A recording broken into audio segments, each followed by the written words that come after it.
toujours dans le chapitre concernant les analyses particulières et divers, nous allons voir maintenant un survol des graphiques croisés dynamiques.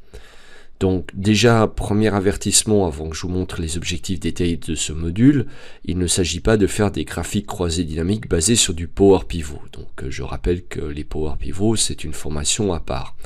Ensuite, le but aussi de cette petite présentation, c'est pas de refaire un cours sur les graphiques Excel, parce qu'évidemment, tout ce que l'on sait faire sur les graphiques Excel est faisable avec les graphiques croisés dynamiques. Là, le but, c'est juste de voir les spécificités relatives au fait que derrière, la source est un tableau croisé dynamique. Donc, quels sont les modules ici? Enfin, les objectifs de ce module. Bon, donc, d'abord, on va voir comment créer un graphique croisé dynamique.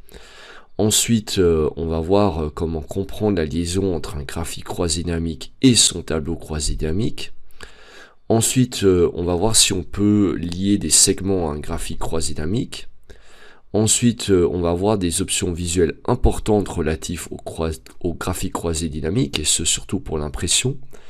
Ensuite, on va parler du problème des graphiques croisés dynamiques avec les filtres et couleurs, mais sans en voir la solution, parce que la solution nécessite du VBA. Et ensuite, on va parler de la possibilité ou pas de créer un graphique croisé dynamique sans tableau croisé dynamique. Alors, commençons par le premier point, création d'un graphique croisé dynamique. Alors, est-ce que ceci se fait de façon compliquée? En fait, pas du tout. Vous observez par exemple ici ce tableau croisé dynamique que nous avons créé juste précédemment.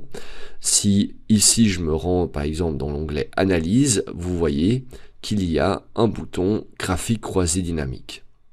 Si je clique là-dessus, il propose actuellement de faire automatiquement un histogramme. Je valide par OK. Voilà, donc là, j'ai un histogramme sur la même feuille. Rien ne m'empêche de déplacer ce graphique en faisant typiquement un clic droit, déplacer le graphique sur une nouvelle feuille, et je peux l'appeler par exemple donc GCD pour graphique croisé dynamique. Voilà, comme ceci. Maintenant, la question c'est comment est-ce que c'est lié? Parce que effectivement, regardez nos objectifs, création d'un graphique croisé dynamique, donc ça c'est fait, mais sur la base d'un tableau croisé dynamique. Je répète que on verra seulement à la fin comment créer un GCD sans se baser sur un TCD. Et maintenant, voyons comment fonctionne la liaison entre le GCD et son TCD, parce que ça c'est assez subtil et intéressant à observer. Vous remarquerez que ici, donc j'ai mon tableau croisé dynamique. Si par exemple je masque là-dedans, je sais pas, l'année 2001 et 2000 pour avoir qu'une seule année, enfin 2 années là-dedans, eh bien le graphique croisé dynamique, idem, il n'a plus que les années 2000 et 2003. Donc si jamais je peux enlever, entre guillemets, réduire le ruban pour que ce soit plus visible. Donc visiblement, tout ce que je fais dans le tableau croisé dynamique influence le graphique croisé dynamique. On peut le vérifier encore d'une autre manière, c'est que si je prends les numéros de clients et que je les mets sous secteur d'activité et qu'on va voir le graphique croisé dynamique, on voit bien effectivement maintenant que les clients sont dans les secteurs d'activité. Maintenant la question c'est est-ce qu'il existe la même chose dans l'autre sens? Si on va ici dans le filtre date de commande et que je recoche 2001-2002, voilà, on a à nouveau 2001 et 2002 entre guillemets qui sont là. Bon, j'ai coché 2002, mais il n'y a pas de date 2002 en réalité. Et si on va dans le tableau croisé dynamique, on voit que 2001 est de retour, 2002 est aussi actif, voilà, là comme vous pouvez le voir, simplement il n'a pas de valeur, donc il n'est pas visible en tant que colonne. Bon, ceci étant dit, il en va de même ici pour les secteurs d'activité. Je peux par exemple dire que je veux que les assurances et les banques. Voilà, ça filtre aussi dans le tableau croisé dynamique. Si on retourne dans le graphique croisé dynamique et que j'enlève ici les numéros de clients, voilà, ça aura enlevé aussi les numéros clients du tableau croisé dynamique. Bref, tout ce qu'on fait dans l'un se fait dans l'autre. Si je prends les pays de livraison ici dans la zone de filtre, voilà, puis là je reprends à nouveau tous les secteurs d'activité et là je prends que la Suisse, voilà, et bien dans notre graphique croisé dynamique, regardez, on a aussi ici les pays, il est bien sur Suisse, et nous avons donc que les données relatives à la Suisse. Donc il y a une liaison totale entre le graphique croisé dynamique et son tableau croisé dynamique, ils sont liés et ils le seront toujours, excepté si on casse la liaison par du VBA. Maintenant, parlons des segments et des graphiques croisés dynamiques. Est-ce qu'il est possible de faire des segments sur des graphiques croisés dynamiques? Alors, on va tout de suite voir ça. Si on va ici dans Analyse, vous voyez que je ne peux pas insérer ni un segment ni une chronologie. Pourtant, mon graphique est bien sélectionné. Si par contre, je sélectionne le graphique et que je dis que je veux le déplacer en tant qu'objet dans, par exemple, une nouvelle feuille. Donc là, je vais prendre une nouvelle feuille, je vais appeler GCD, mais je ne le veux pas en tant que nouvelle feuille complète, je veux juste en tant qu'objet. Donc je vais préparer ici une nouvelle feuille, je vais appeler GCD objet. Voilà. On va le mettre en français, ce serait quand même mieux. Et on va prendre ce graphique, le déplacer, voilà, en tant qu'objet dans GCD objet. Voilà, donc là, vous pouvez effectivement constater que c'est devenu un simple objet, rien d'extraordinaire. Voilà, on peut adapter sa hauteur et sa largeur. Et maintenant, si on va dans Analyse, regardez, je peux insérer des segments. Donc là, par exemple, j'insère un segment, et puis je peux prendre, allez, on va prendre les statuts des factures payées et le délivré par. Voilà, donc on a deux petits segments qu'on peut réduire à loisir. Voilà, comme ceci. Ensuite, là, je vais adapter comme ça et dire que ce segment, je le veux sur 2 colonnes. Voilà, on va agrandir un petit peu pour que ce soit plus joli. Ensuite, le facture payé, bon, je vais le faire à l'œil. Voilà. Donc on sait qu'il existe des techniques d'alignement. Hein. Voilà, ici, comme ceci. On va le mettre aussi sur 2 colonnes. Voilà. Et puis maintenant, donc, observons, est-ce que ça fonctionne bien? Si je prends ici DHL, vous voyez, UPS, oui. Si je prends ici seulement les UPS, non. Ou seulement les UPS, oui, pardon. Ça fonctionne parfaitement bien. Donc les segments fonctionnent avec les graphiques croisés dynamiques et évidemment, ils influencent le tableau croisé dynamique correspondant. Bon, poursuivons notre bonhomme de chemin, comme je dis toujours. Option visuelle importante des graphiques croisés dynamiques. Alors, de quoi s'agit-il? Bon, alors on va faire un cas important. On repart ici de ce tableau croisé dynamique. Imaginez donc que je vais dans Analyse, graphique croisé dynamique, que je fais maintenant un nouveau graphique de type fromage. Voilà. Et je déplace ce graphique de type fromage dans une nouvelle feuille que je vais appeler GCD. Voilà. Bon, déjà, première chose, pourquoi le fromage montre-t-il ce que nous avons là à l'écran? Parce que avoir un graphique à secteur, donc ce que j'appelle moi un fromage, d'un tableau croisé dynamique, bon je vais juste déplacer la feuille, comme celui que l'on voit là, ça a malheureusement pas vraiment de sens. Pourquoi? Parce qu'il y a trop de dimensions. Si j'enlève par contre ici les dates de commande, voilà, pour qu'il n'y ait plus qu'une seule colonne que je vais renommer PTAR, ben, regardez, voilà, maintenant le fromage a déjà beaucoup plus de sens. Bon, évidemment, il faudrait mettre les pourcentages, mais ça, on sait faire. Là, évidemment, maintenant, notre histogramme, bon, ben, lui, il a perdu le champ qu'on a enlevé, mais il garde toujours un certain sens utilisable.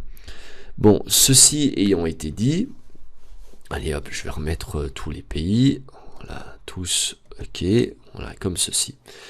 Donc, je disais, si maintenant on retourne donc dans notre diagramme à fromage, le truc c'est quelles sont les fameuses options d'impression dont je veux vous parler. Eh bien, regardez bien, si je vais dans Fichier imprimé, bon là je vais cliquer sur Enregistrer d'abord parce que des fois sur cette machine il plante, voilà, Fichier imprimé, voilà, eh bien vous pouvez remarquer qu'il imprime malheureusement les boutons de champ de filtrage du tableau croisé dynamique, ce qui est franchement très moche.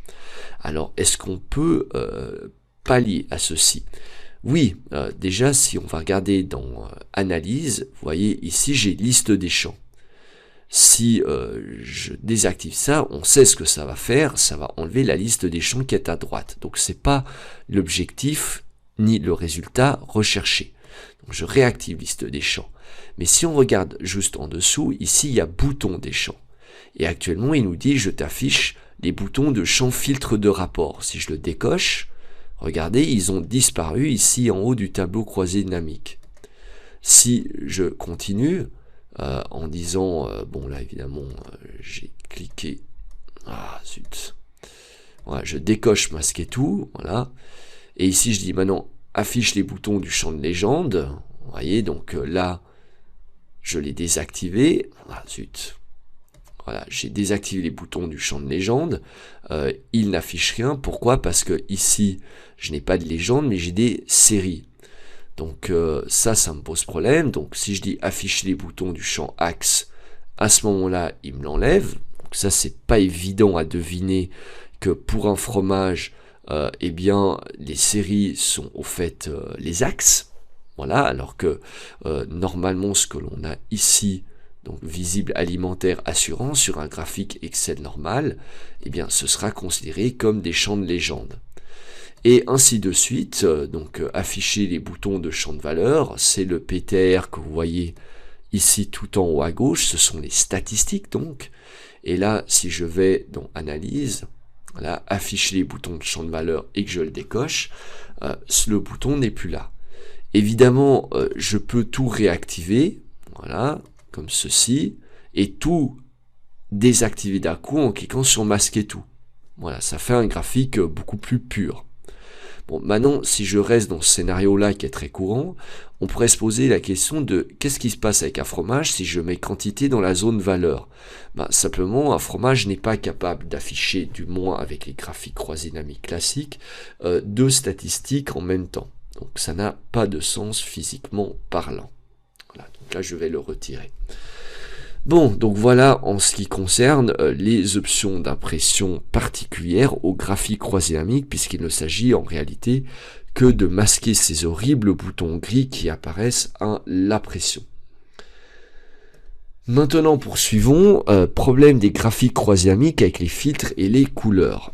Alors oui, là on a un exemple typique avec ce fromage. Si je réactive les boutons de champ, voilà. Regardez bien ce qui se passe si je vais dans les secteurs d'activité et que je décoche alimentaire. Donc d'abord, remarquez que alimentaire est en bleu. Voilà, c'est le bleu foncé. Si maintenant je décoche alimentaire et que je fais OK, malheureusement, les graphiques croisés dynamiques attribuent l'ancienne couleur de l'alimentaire à une nouvelle étiquette qui est ici, vous voyez, le pharmaceutique. Et ça, c'est extrêmement problématique et dommage parce que les gens qui lisent le graphique croisé dynamique doivent à chaque fois s'habituer à des nouvelles couleurs à chaque fois qu'ils font un filtre. Alors, est-ce qu'on peut contourner ce problème? Alors, sachez que oui, avec du VBA, on le peut, entre guillemets, bien évidemment. Bon, ça, c'est donc le problème des graphiques croisés dynamiques avec les filtres et les couleurs. Maintenant, vient une question très fréquente avec les graphiques croisés dynamiques, c'est est-ce qu'il est possible de créer un graphique croisé dynamique sans se baser sur un tableau croisé dynamique? Alors oui, regardez, si on va dans notre fichier qui contient la source, je souhaiterais faire un graphique croisé dynamique de ceci, mais sans créer un tableau croisé dynamique. Alors, à ma connaissance, ceci n'est possible que depuis Excel 2013. Du moins avec des listes Excel. Alors, comment est-ce qu'on peut faire ça? Regardez, je vais dans Insertion, et là, il y a Graphique croisé dynamique. Si je clique sur ce bouton, il me dit, veux-tu un graphique croisé dynamique, sous-entendu seul, ou un graphique croisé dynamique avec son tableau croisé dynamique? Puis là, si je dis que je veux un graphique croisé dynamique tout seul, il me dit, bon, quelle est ta plage à analyser? Ça, c'est comme d'hab. Veux-tu une nouvelle feuille de calcul? Oui, c'est comme d'hab. On valide par OK. Voilà. Comme vous pouvez le voir, j'ai validé ici où j'avais dit je veux un graphique croisé dynamique. Pourtant, j'ai un tableau croisé dynamique. Et ça, je voulais pas. Si je supprime, voilà, puis qu'on retourne ici, si je vais prendre insertion et que je reclique sur graphique croisé dynamique dans l'idée d'avoir vraiment qu'un graphique croisé dynamique, donc pour vous remontrer, hein, et que je valide par OK, j'ai quand même un tableau croisé dynamique qui vient. Donc là, souvent les gens disent, je comprends pas, pourtant ils proposaient seulement un graphique croisé dynamique. Comment je peux faire alors pour avoir un sans avoir l'autre? Eh bien, lorsque la source de données c'est une table, ce n'est malheureusement pas possible de faire un graphique croisé dynamique seul. Ça jouera si c'est un cube ou un modèle de données Power Pivot, mais avec les tableaux croisés dynamiques standards, c'est-à-dire sur la table standard, on est obligé de passer par une table. Après, c'est clair qu'on peut bien évidemment déplacer ce graphique sur une nouvelle feuille, voilà, et masquer la feuille qui contient le tableau croisé dynamique. Ça, c'est possible. Mais malheureusement, créer un graphique croisé dynamique sans avoir quelque part un tableau croisé dynamique, sans les Power Pivots, à ma connaissance, ce n'est pas quelque chose de faisable. Donc là, évidemment, l'exemple suffit. On a pu parler du piège, enfin de la limitation inhérente au tableau croisé dynamique. Bon, concluons ce module. Qu'est-ce qu'on a vu? On a vu donc les particularités des graphiques Microsoft Excel lorsque ces derniers donc sont liés à des tableaux croisés dynamiques et non pas des Power Pivots ou des cubes, puisque ceci fait l'objet d'une formation à part.